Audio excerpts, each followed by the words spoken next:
memory does not always disappear like a door slamming shut. Sometimes it retreats one street sign at a time.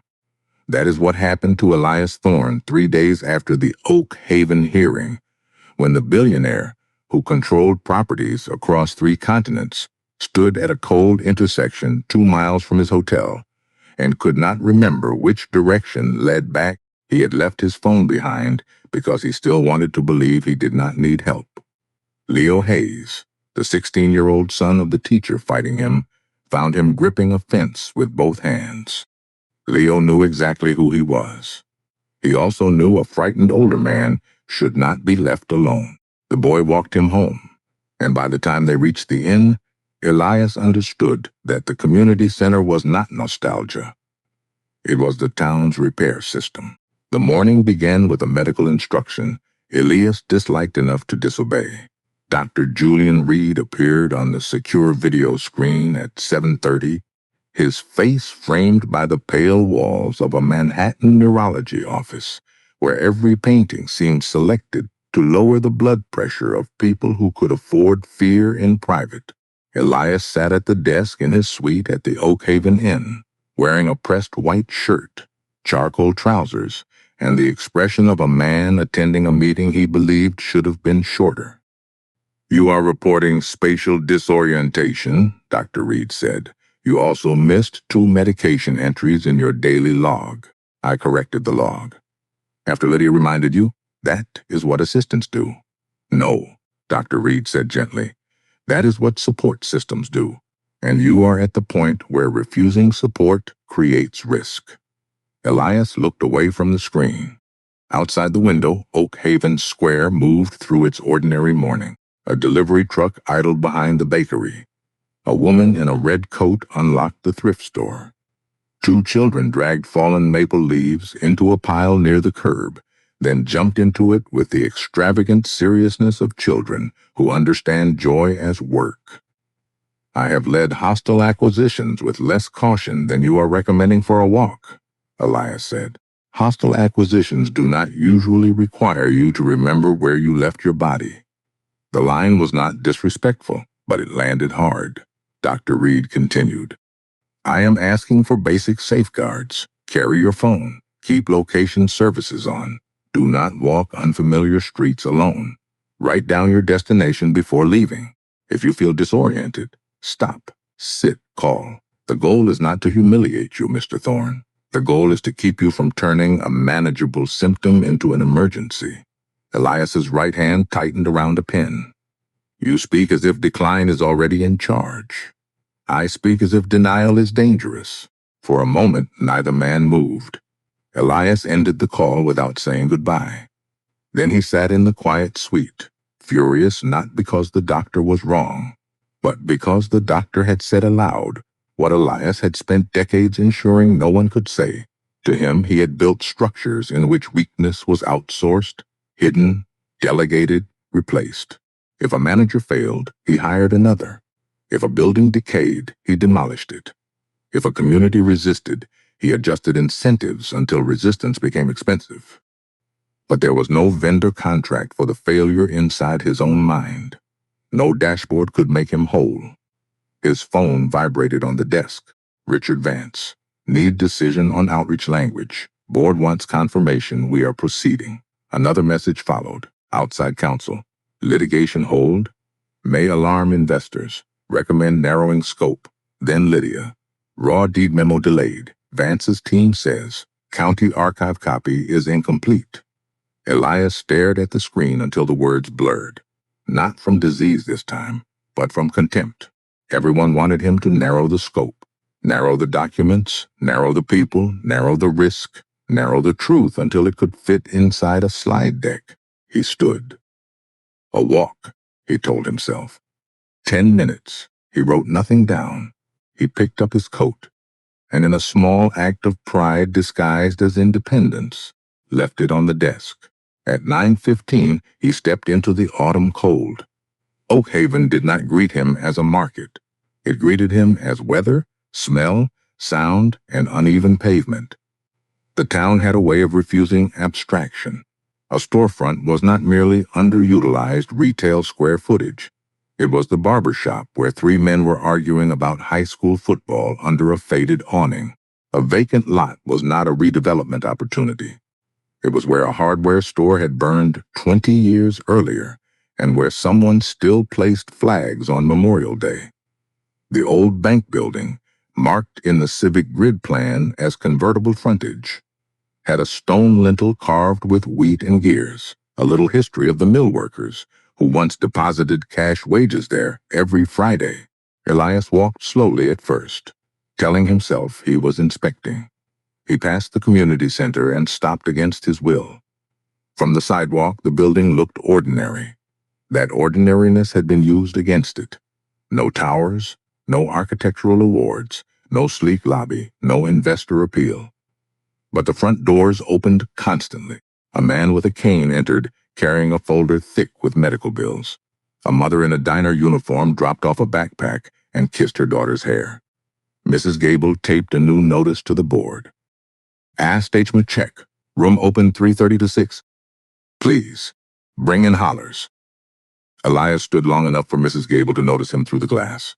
She did not wave. He moved on. At the next block, he saw Leo Hayes through the open bay door of the workshop annex, a converted storage garage behind the center. The boy was kneeling over an overturned bicycle, adjusting a brake cable, while two younger children watched with focused seriousness. Beside him sat cardboard boxes of parts, chains, pedals, keyboards, power cords, fan belts, small pieces of sanded wood. A handmade sign on the wall read, "Repair Saturday. If it still works, don't throw it away." One of the younger children asked something. Leo answered, demonstrating with his hands. He did not perform kindness, he practiced it. Elias kept walking. The morning stretched. He turned down Maple, then Pine, then a narrower street, whose name he glanced at and failed to store. He was thinking about the raw appendix, about Vance's initials, about Clara's public demand, about the board members already circling the medical diagnosis as if it were a legal lever. He was thinking, too, about his father's workbench in a rented apartment in Queens, a memory he had not invited in years. His father had saved everything: bent nails, hinges, splintered boards, coffee cans of screws sorted by size, not because he was sentimental, but because replacement cost money they did not have. Elias had hated those cans. He had hated the patient economy of repair, the smell of varnish and old glue, the humiliation of making do. He promised himself, as a boy, that one day nothing in his life would be patched. Everything would be new, efficient, clean, and under his control. Then, at a four-way intersection, bordered by three similar houses and a dead maple stump, the world lost its labels. He stopped. He looked left. A white house with green shutters. He looked right. Another white house with green shutters. Behind him, the street curved in a way he could not reconcile with the map in his head. He tried to remember the route from the inn. Square, bakery, center, Maple. Or had he passed the center after Maple? His mind searched and returned only fragments. Mrs. Gable's face, a bicycle wheel, Dr. Reed saying, "Denial is dangerous." He reached for his phone. The pocket was empty. His breath changed first. Shallow, then fast. Then too fast. He reached into his coat again, though he already knew. No phone, no paper map, no Lydia, no driver, no bodyguard. No name he could speak into the air that would make the town rearrange itself around his authority. A truck passed without stopping. Elias placed one hand on a fence, then the other. The wood was cold and damp. He hated the fence for being necessary. He hated his hands for trembling. He hated the quiet street for witnessing what a boardroom never could. The man who had once turned distressed assets into a global empire could not identify a road 2 miles from his hotel. A soft clicking sound approached behind him. Bicycle gears. Leo Hayes came around the corner, pushing the old steel-frame bike Elias had seen at the workshop. The front basket was loaded with 2 boxes. One held computer parts and a cracked router. The other held wooden pieces wrapped in newspaper. Leo slowed before he reached the intersection. not because he was afraid, but because he recognized distress and understood that sudden movement could make it worse. "Sir?" he said. "Are you okay?" Elias straightened or tried to. "I am fine." Leo did not argue. He looked at Elias' face, the sweat at his temple despite the cold, the way his fingers dug into the fence. "Are you having chest pain?" "No." "Trouble breathing?" "No." "Do you know where you're trying to go?" The question carried no insult. That made it harder. "The Oakhaven Inn," Elias said. His voice sounded dry. "I took a wrong turn." Leo glanced down the street. "It's about 2 miles from here. You're turned around." "Yes, I gathered that." "Do you have your phone?" Elias's jaw tightened. "No." Leo set the bike stand, opened his backpack, and pulled out a small bottle of water. "Here, take a few sips. Not too fast." "I do not need." "Then hold it until you do." They looked at each other. Elias took the bottle. Leo did not smile. He did not say, "I know who you are." He did not say, "You are the man trying to destroy the center where my mother works until midnight." He simply waited until Elias's breathing steadied. "My bike's too loaded to ride double," Leo said. "But I can walk you back. We'll go past the library and the diner, so if you feel worse, we can stop." Elias wanted to refuse. He wanted to reclaim himself with a sentence. But the street remained unfamiliar, the phone remained on the desk, and pride, for once, had no directions to offer. "Very well," he said. They began walking. For the first few minutes, only the bicycle wheels spoke, clicking softly over cracks in the pavement. Leo kept the pace slow without making a show of it. He walked on the curbside when the sidewalk narrowed. When they crossed a street, he waited just a fraction longer than a healthy adult would need, not grabbing Elias's arm, not treating him as a child, just leaving enough time for the body to follow the mind. "You volunteer at the center," Elias said finally. "Most days." "With electronics?" "Electronics, bikes, sometimes furniture, whatever people bring in." "To sell?" "Some, mostly to keep people from having to buy new." Elias looked at the boxes. "That is not an economic model that scales." Leo gave him a sideways glance. "It scales fine when the problem is 20 families and not 20,000 investors." The answer should have annoyed Elias. Instead, it held. "What is in the box?" he asked. "Old routers from the school, a toaster Mrs. Feld wants me to look at, 2 laptop batteries that might be swollen, so I need to dispose of them properly. And wood scraps. Wood scraps. 4 carved signs, small things. People buy them at the Saturday table. Entrepreneurial. Necessary." The word carried no bitterness, and because it carried no bitterness, Elias heard it more clearly. Leo continued. "My mom says a town like this has 2 economies. The money economy, where everyone is short, and the favor economy, where people keep each other from falling through the cracks. The center is where the favor economy has an address." They passed a row of rental duplexes whose paint had begun to peel. A toddler watched them from a second-floor window. Beside the steps, a plastic chair held a damp pair of work boots. Elias recognized the units from the vulnerability table: older housing, high moisture complaints, deferred maintenance, multiple asthma cases.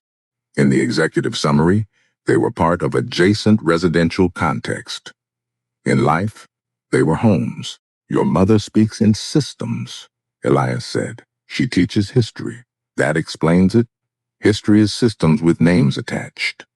A small laugh escaped Elias before he could stop it. It surprised him. It seemed to surprise Leo, too. They reached the library, a narrow building with stone steps and a brass return slot polished by decades of hands. An elderly man stood outside arguing gently with the book drop because the flap had stuck. Leo leaned the bike against the wall. "Hold on," he said. He walked up, freed the flap, and took the man's returned books inside, so he would not have to climb the steps. It took less than a minute. No applause, no moral speech, just a boy in a jacket doing the thing closest to him. When Leo returned, Elias said, "You seem to make a habit of intervening." Leo shrugged. "It's only intervening if you think helping is unusual." They continued. At the diner corner, the smell of frying onions and coffee moved into the street. Two women in scrubs stood outside, finishing cigarettes before the afternoon shift at a nursing facility outside town. A sign in the window advertised meatloaf special, $8, cash preferred. One of the women called to Leo. "Your mom still doing the insurance letter thing tonight?" 6:30, Leo said. "Bring the denial and the envelope it came in." The woman nodded. "Tell her thank you." Elias waited until they had passed. "Insurance letter thing. People get letters they don't understand. My mom helps them figure out what's a bill, what's a denial, what's an appeal deadline, and what's a scare tactic. That is not her job." "No, that's why it works." The sentence cut quietly. Elias thought about the corporate instinct to categorize labor only if it appeared on a payroll line. Clara's unpaid hours did not exist in any economic development model. Mrs. Gable's knowledge did not exist. Leo's repair work did not exist. The basement program existed only if someone named it honestly. Otherwise, the town's survival system became invisible, and invisible things were easy to remove. "Why do you help me?" Elias asked. Leo kept walking. "Because you look lost. You know who I am." "Yes, and what I am trying to build." "Yes, and what your mother thinks of me." "My mother thinks you signed a document you didn't read." It was not an accusation thrown for effect. It was a fact. Elias looked ahead. "That may be worse." "It is." The answer was so immediate that Elias turned toward him. Leo stopped at the curb and met his eyes. "Mr. Thorne, I'm not trying to be rude, but when people who don't have power make mistakes, we pay right away. A missed shift, a late fee, a broken car, a form sent to the wrong address. When powerful people make mistakes, they call it process. They call it oversight. They call it a communication issue. But the harm still lands somewhere." The cold air seemed sharper after he said it. Elias wanted to ask where the boy had learned to speak like that. Then he knew. He had learned it in kitchens, hospitals, school offices, repair rooms, and late-night conversations with a mother who refused to let hardship become stupidity. He had learned it by watching adults apologize to systems that never apologize back.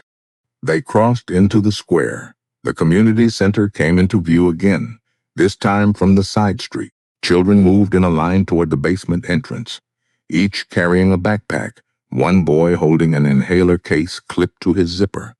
The county nurse, a broad-shouldered woman with silver hair, checked names against a clipboard. Leo slowed, and Elias slowed with him. "That's the room your company called recreational," Leo said. Elias did not answer. "My asthma used to be worse," Leo continued. "After my dad died, Mom couldn't always get me to the specialist because she was working evenings. The basement program caught 2 bad weeks before they became ER visits. Mrs. Gable drove me once when Mom's car wouldn't start. Mr. Donnelly fixed the dehumidifier with parts from a donated unit. The nurse taught me how to use a spacer right. None of that looks like a hospital, but it kept me out of one." Elias watched a little girl adjust a mask over her face as she entered the building. Her mother touched her shoulder, then hurried back to a car with a delivery company logo on the door. "Why is the program in a basement?" Elias asked. "Because it was the room available. Because grants cover equipment but not buildings. Because people do the best they can with the space they have. The environmental appendix identifies the basement as vulnerable. You read it, yes. Then you know, not know about. No." Elias felt the distinction settle on him. They resumed walking toward the inn. On the way, Leo told him things no consultant report had included. He told him that Mrs. Gable knew which seniors needed large print forms. He told him that the workshop's repair table kept 3 students from failing remote assignments the week their laptops died. He told him that the food pantry stored emergency inhaler spacers donated by a pediatric clinic. He told him that the deed restriction mattered because the center had been built by mill families who wanted one place in town that could not be converted into private profit the moment the land became valuable. "It says that?" Elias asked. Leo nodded. "My mom has the deed copy." 1964. My grandfather's name is on one of the volunteer labor lists, not the deed, but the sign-in sheet. He hung doors. Your grandfather? Mom sighed. He was a carpenter. Bad handwriting. Great dovetail joints, apparently. Elias almost stumbled, not from pavement, but from memory. His father's hands. A dovetail joint. The smell of sawdust in Queens. A small wooden box made from scraps and placed on Elias's childhood desk to hold pencils. He had thrown it away when he moved into his first Wall Street apartment because it looked poor. For a moment, the loss of that box hurt with unreasonable force. You carve, he said a little. What do you carve? Words, mostly. People buy words when they can't afford furniture. Elias looked at the open box. On top lay a smooth cedar rectangle. 3 words had been carved into it. Fix what matters. He had seen those words before, in Clara's binder at the hearing. Or perhaps he had seen a similar piece. The phrase had begun to follow him. Why those words? Leo picked it up and rubbed sawdust from one corner with his thumb. Because everybody says, fix what's broken. But sometimes people with money decide something is broken just because it's old, slow, or inconvenient.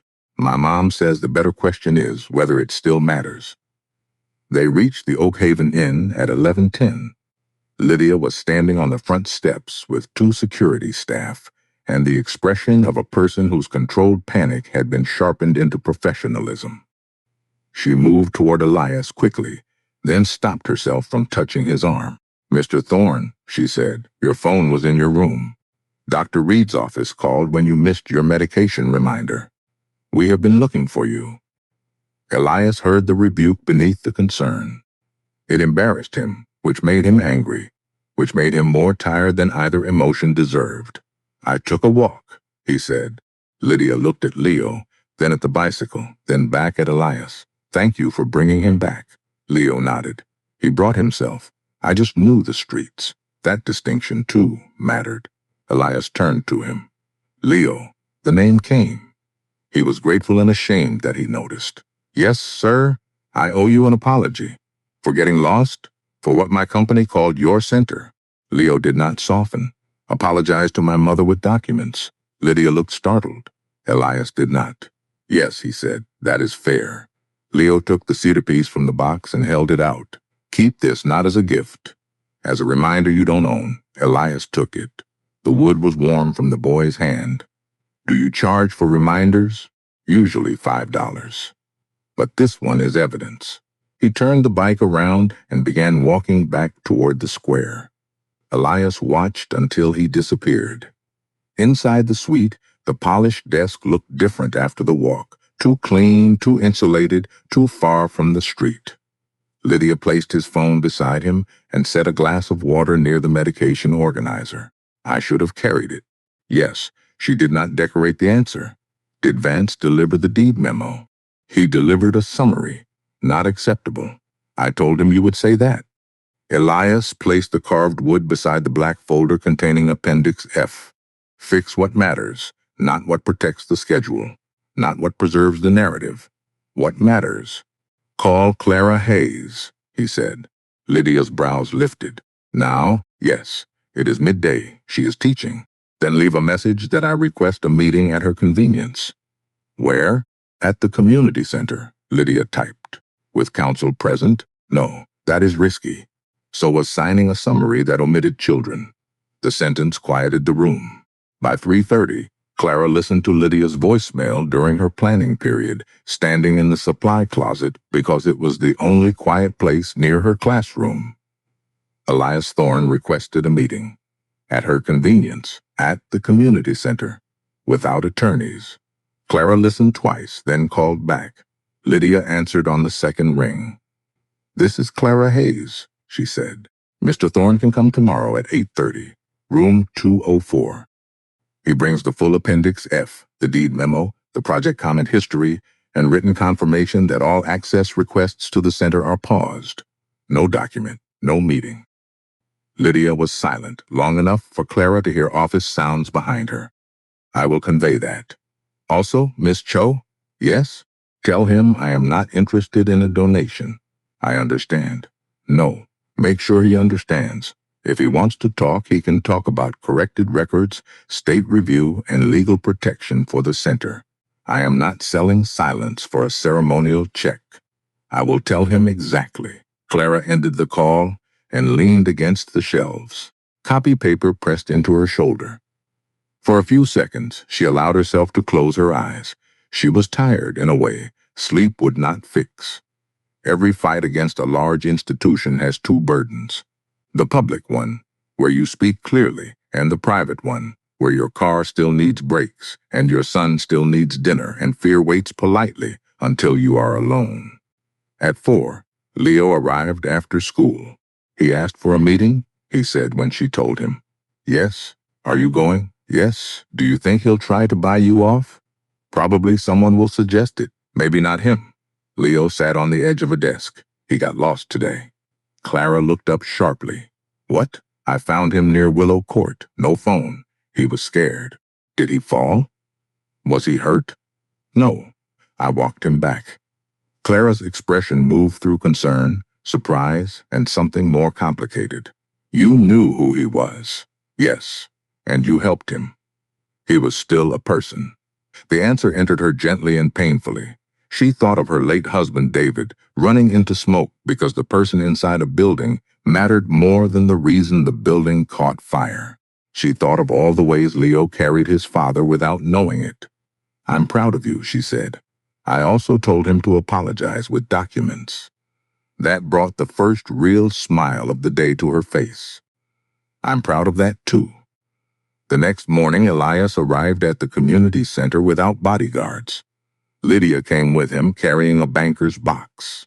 He wore a gray sweater under a dark coat, not the armor of a formal suit. It did not make him harmless.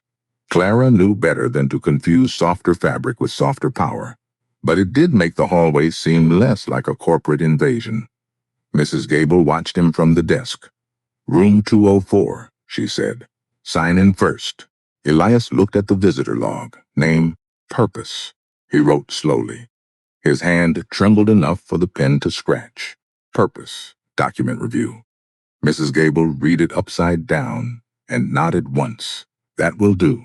Room 204 was small, lined with filing cabinets and shelves of binders. Clara sat behind the desk, not to create distance, but because the desk held her evidence. Leo was not present. She had insisted he go to class. This was not a scene for a teenager to carry. Elias placed the banker's box on the floor and took the chair opposite her, only after she gestured toward it. I have the documents you requested, he said. Appendix F deed memo, project comment history, access pause, signed by our site control counsel. Also a litigation hold covering Civic Grid communications, including Vance's office.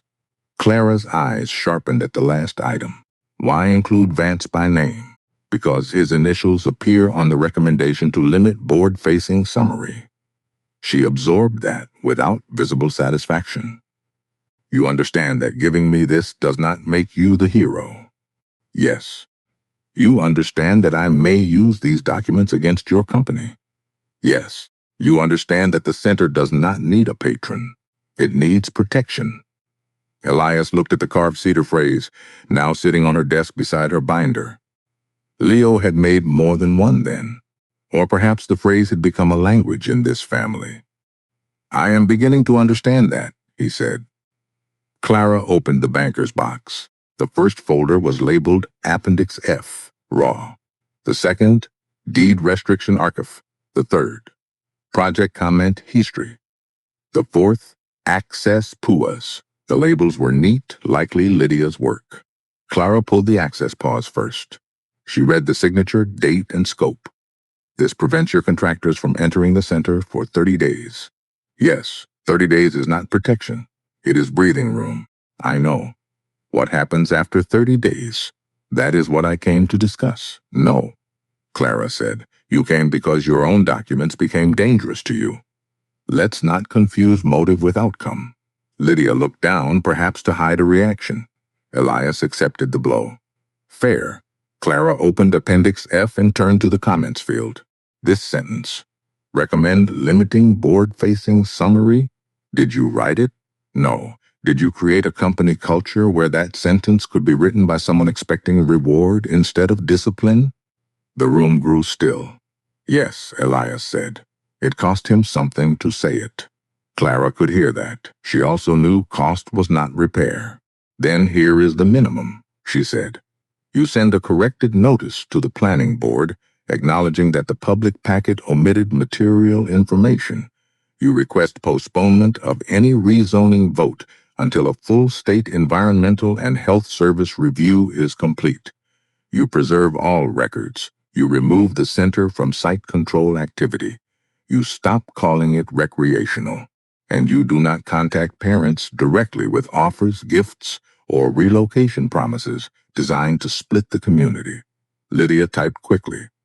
Elias watched Clara. And after that? After that, we talk about the deed restriction and whether the land can be transferred into an independent trust that your company cannot touch. The town owns the property. The town is under political pressure and facing budget collapse. Ownership on paper is not enough. The deed restriction was created because the Mill family's knew private pressure would come someday. They did not know it would wear a better suit. Elias almost smiled, not because it was funny, but because it was exact. You have thought several moves ahead, he said. I am a teacher in a town with no margin. Thinking ahead is how we survive.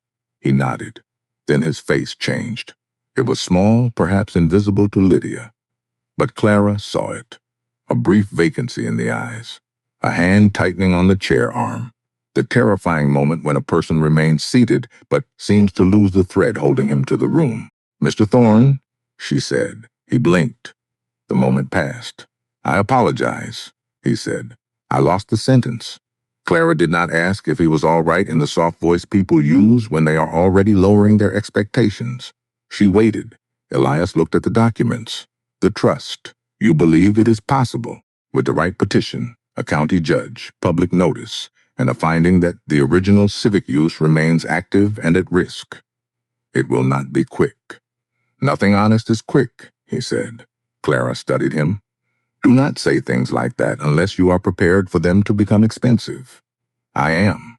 Your board may not be. My board is already preparing to use my diagnosis against me. Lydia stopped typing.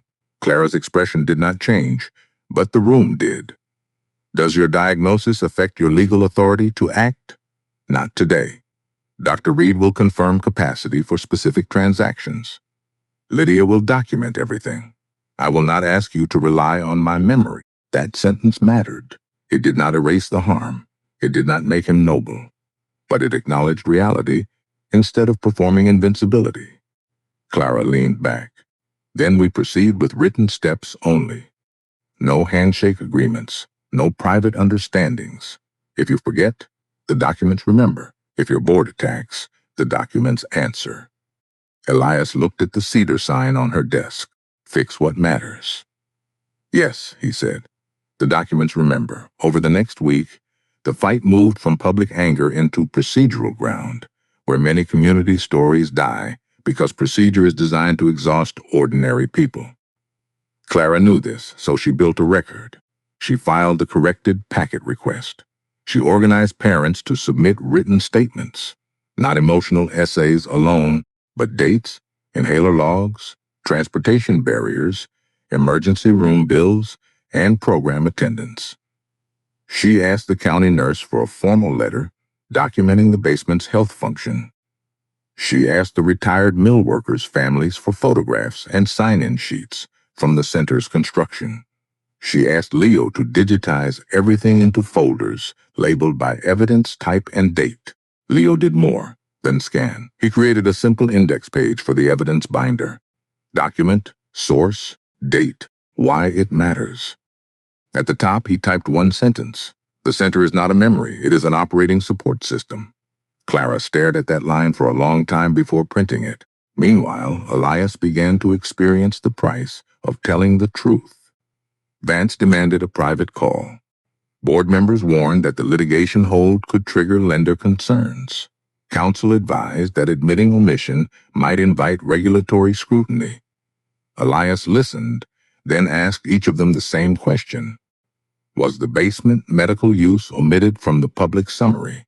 They answered with phrases: preliminary categorization, non-final service mapping, mitigation sequencing. No one answered yes until Lydia, sitting beside Elias with the raw document open, said, "The answer is yes." After that, silence did what silence does in rooms of power. It revealed who feared the truth more than the harm. Vance finally said, "Elias, you are letting a teacher and a teenager dictate corporate strategy." Elias looked into the screen. No. They read the document we hoped no one would read. They do not understand the scale of what is at stake. They understand the children at stake. That is the scale we omitted. The line traveled through the meeting like a crack through ice. By Friday, Thorne Corporation sent a corrected notice to the planning board. It acknowledged that prior public materials failed to include full information about active health support services at Parcel 12C. It requested postponement of the rezoning vote pending further review. It did not confess everything. Corporations rarely do in first letters, but it corrected the record enough to slow the machine. Oakhaven read the letter at the diner, in the school parking lot, at the pharmacy counter 20 miles away, and on phones with cracked screens. Some people celebrated. Clara did not. She knew a slowed machine was still a machine. That evening, Leo found Elias sitting alone on a bench across from the community center. The billionaire held the cedar reminder in his left hand. His right hand rested on his cane. "You're not lost, are you?" Leo asked. "Not geographically." Leo sat at the other end of the bench. For a while, they watched the center doors open and close. A little boy came out wearing a backpack almost as large as his torso. Mrs. Gable followed, telling him to zip his coat. The boy obeyed with theatrical suffering. "My father used to build things from scrap wood," Elias said. Leo waited. "I thought repair was what poor people did because they had no choice. I built my life around never needing to repair anything. Replace, acquire, upgrade, demolish. Those were cleaner words." "Cleaner for who?" Elias looked at him. "Exactly." Leo picked at a loose thread on his glove.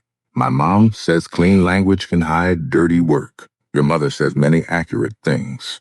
She also says accuracy is not the same as courage." "No," Elias said, "it is not." The streetlights came on. The square turned amber, and for a moment the windows of the center reflected the trees in such a way that the old brick seemed filled with fire. "Are you going to fix it?" Leo asked. "I am going to try." Leo shook his head. "That's not the question." Elias turned toward him. "Are you going to fix what matters, even if it costs what you wanted?" There was no theatrical music, no boardroom, no reporters. Just a boy asking an old man whether the truth would survive beyond the moment when it became expensive. Elias closed his fingers around the carved wood. "Yes," he said. "If I can still sign, I will sign. If I can still testify, I will testify. If I can still remember, I will use what memory I have left to correct what I built." Leo looked back at the center. "And when you can't remember?"